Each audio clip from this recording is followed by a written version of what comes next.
He is saying exactly what he said in June of 2024 when he spoke to the Russian senior officials of the Russian Foreign Ministry.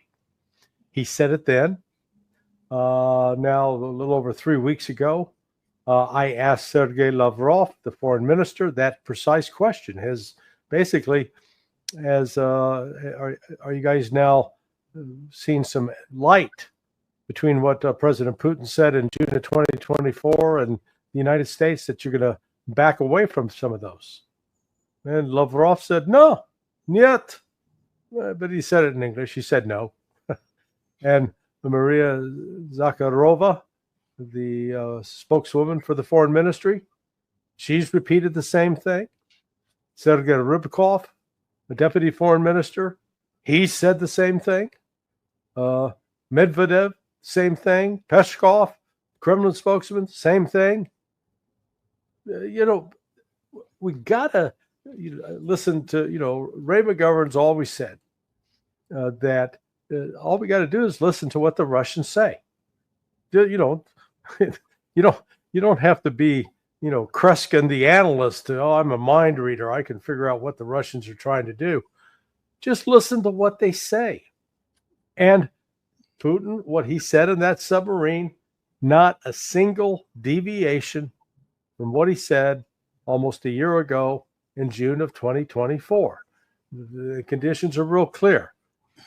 They're going, Russia considers the 4 oblasts that it now controls in former Ukraine territory, Zaporizhia, Kherson, Donetsk, Luhansk, they are now part of the Russian Federal Republic. They are Russian. Russia's not going to let them go. What Ukraine needs to do is pull all of its forces, all of its troops out of those 4 republics. That's number one. Number two, they got to have elections because Zelensky is an illegal president. He canceled elections, declared martial law, and stayed in office. Russia says, even if we negotiate a deal with him, he's not legally constituted to sign anything. We want to deal with somebody who's legal, but not going to deal with any Nazis. We're not going to allow Nazis to continue in power in Ukraine. And we're going to want an internationally supervised election. That Russian speakers are not going to be all laws and restrictions on Russian speakers who are Ukrainian citizens are going to be lifted. So, Putin's made it very clear.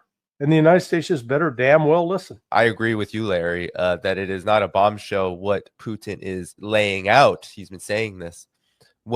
It is very surprising, Colonel Wilkerson, is he's also now bringing in this new world order, this multipolar world order that the United States as a whole sees from its threat assessment, the biggest threat to the United States' national security. So this is a pretty big moment, it seems. First, let me say that I agree with almost every word, probably every word, every period, every semicolon, and every colon that Larry just said.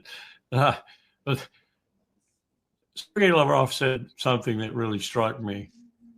And Trump ought to think about this, ponder it as best he can with that brain of his, more than a minute.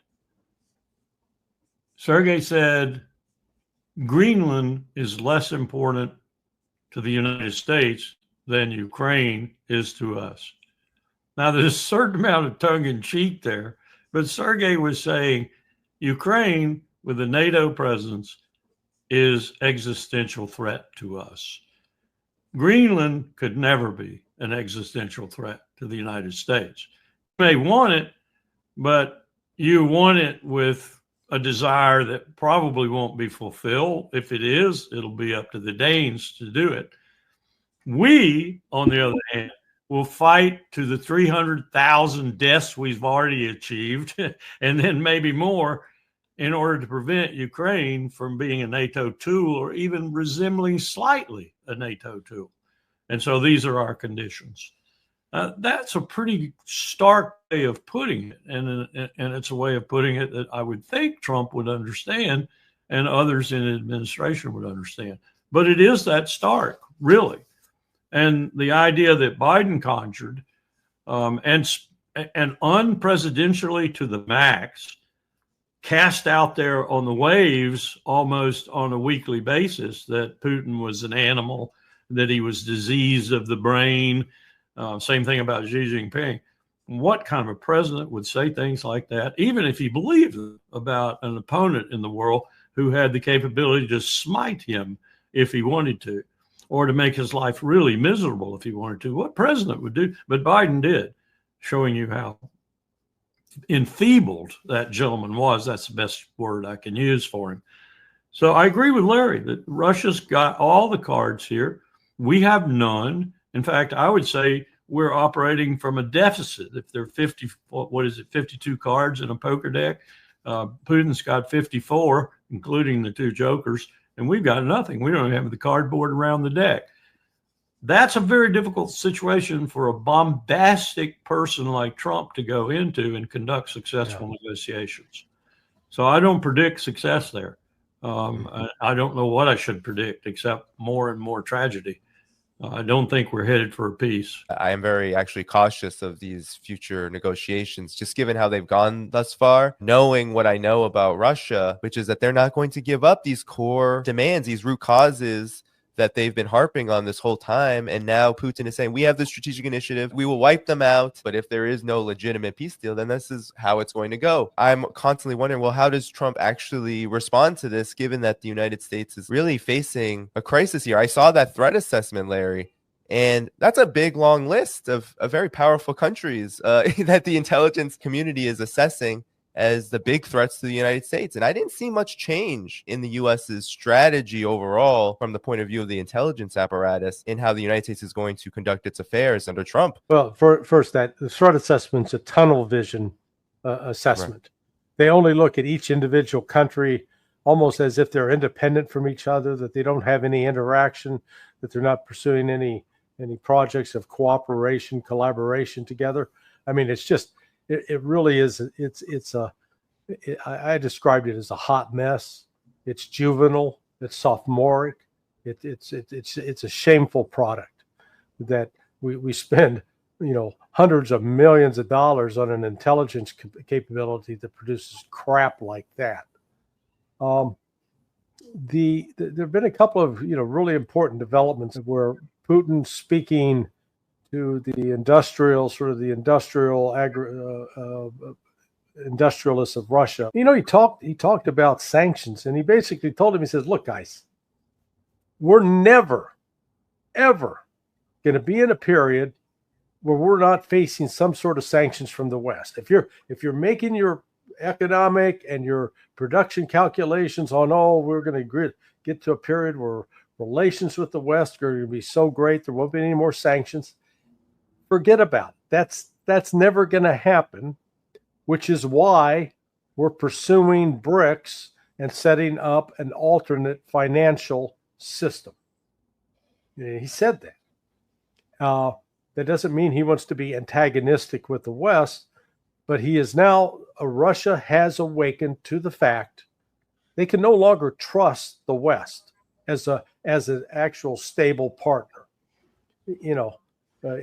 If anybody out there has ever had a crazy girlfriend or a crazy boyfriend, and you kept trying to make the relationship work with them, and they kept getting crazier by the moment, there comes a time where you cut off and say, okay, we're not going to have that romantic relationship. We're not going to have that kind of relationship.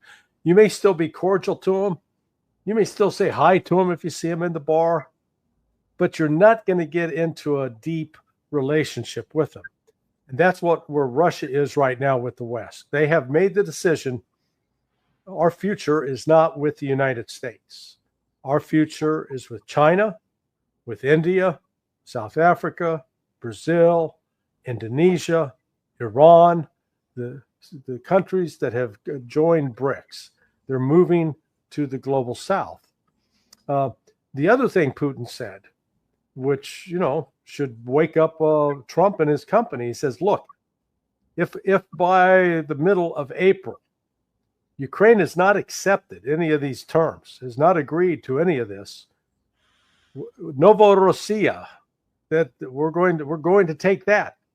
Novorossiya is basically all land that is to the east of the Dnieper River as well as the left bank or the west bank of the Dnieper River, which means Kiev.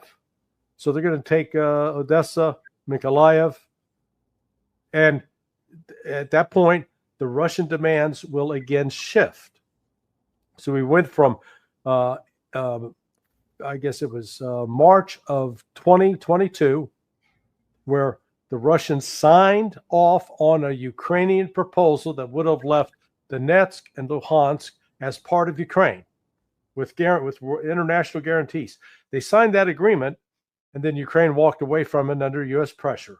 So they moved from there to June of 2024, where Putin said, all 4 oblasts, Ukraine have elections, get your army the hell out of our country. And now the next stop is we're taking everything east of the Dnieper, and we're taking everything along the Black Sea, including Odessa.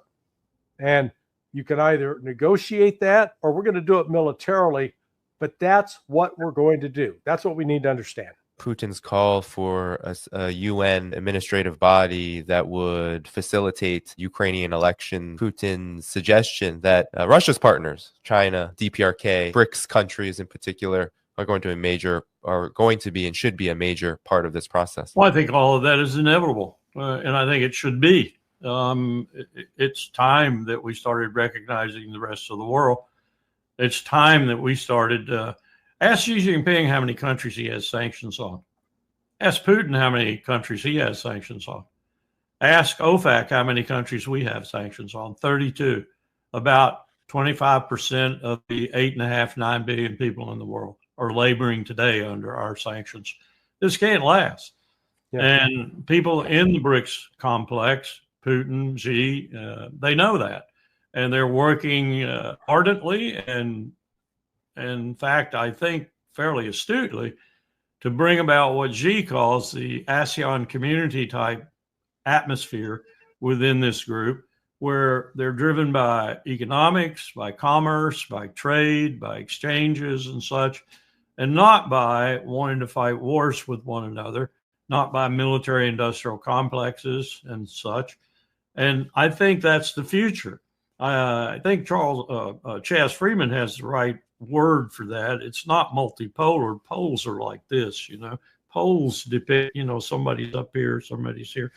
It's a multinodal world, and that's what they're after. And those nodes are going to include everyone but us.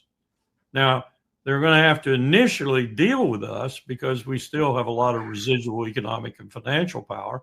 And we still basically have the fundamental currency for the world. But they're working on that too, as Larry suggested.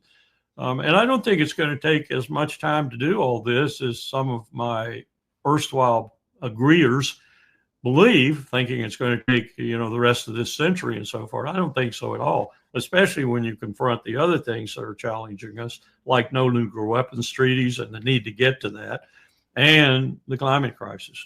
This is going to have to be done in concert. It can't possibly be done by any individual nation or even a group of nations like the G20 or G8 might have been in the past. It's got to be done by everyone with the bigger powers, BRICS, if you will, China, Russia, India, Brazil, and others leading. Hopefully the United States will join somewhere down there. Otherwise, we'll be the only ones that are caught out in the mess when the climate crisis becomes really intense. And if we're still pumping greenhouse gases, we'll be largely responsible for what the others are unable to do.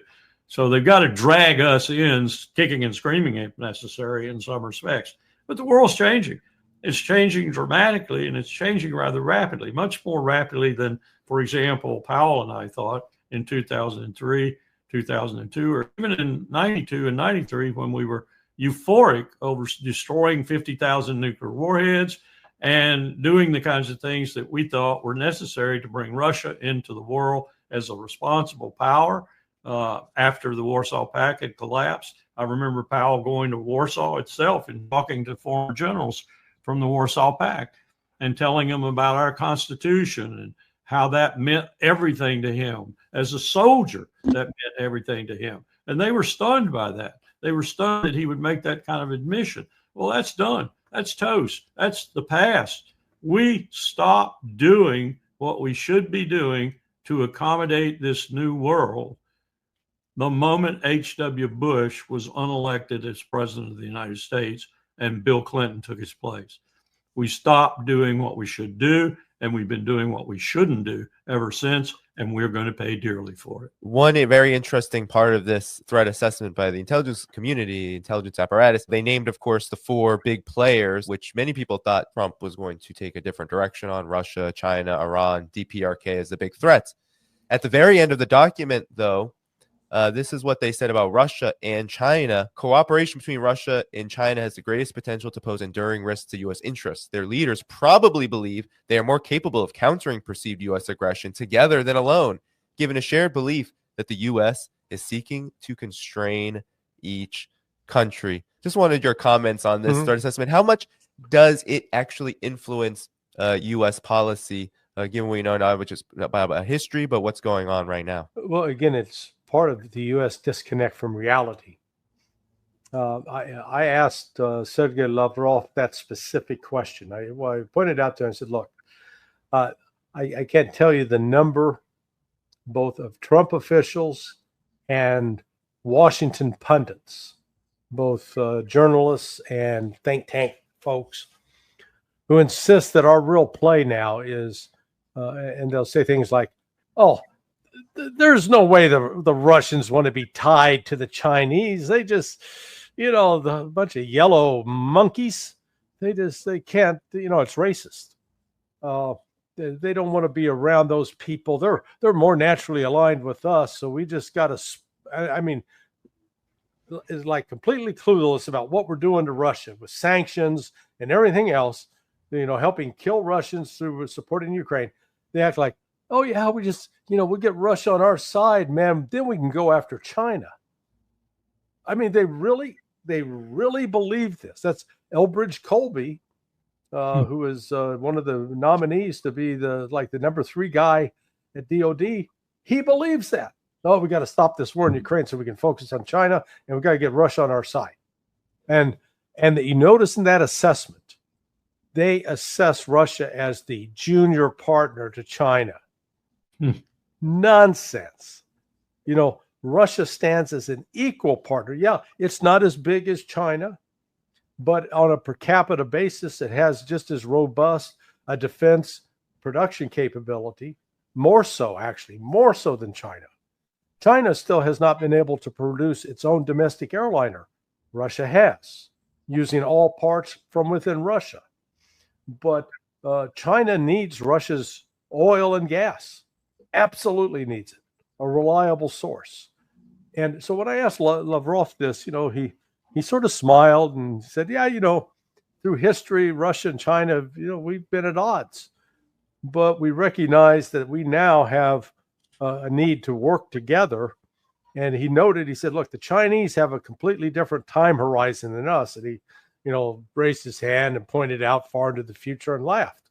I mean, he acknowledges that, the Chinese have their way of looking at the world. The Russians have their way, but they recognize, sort of as I guess was it attributed to Benjamin Franklin, if we don't hang together, we shall surely hang separately. And that's, I think that's their attitude. I agree with that. I spent some time with the president of the Central Party School, who at the time was vice president of China, as I recall his official title, who became the premier, Hu Jintao. And I was so impressed with the strategists I met in that school and the people with whom I had dinner and talked to and everything. Their vision is far longer than probably any other state in the world. And Putin's right when he describes them that way. I do think there is a historical inhibition, if you will, in Moscow elites, St. Petersburg elites, it used to be, whatever, to being too close to China. And it comes from the fact that even today, the Chinese are more important in the Far East, what we used to call the FETVD, the Far Eastern military theater for Russia, for the Soviet Union. There are more Chinese than there are Russians. And every day, many of them cross the rivers and come back and go back again. But there's more commerce and more trade actually going on between the Chinese and the Russians in that part of Russia than there is going on between anybody toward the Urals. I mean, and the Russians have always sort of feared that. So to have put them in this position where they're defying, from Catherine on at least, and I would say they're even defying it from Prince Nevsky in the battle on the ice at Lake Peepus, to put them in the disposition where they do want to be allied, not because they're racist, but because of that fear of that great power that lies with all those hordes of Chinese down there so close. To put them in another position where they want to be, and I think Larry's right on this, they do want to be now, allied with China rather than in some sort of effective stasis, is remarkable. We did it. Yeah. It's remarkable. Absolutely. Yeah, we pushed them away and we're still pushing them away. So I think that's a tragic strategic error that we will pay for dearly.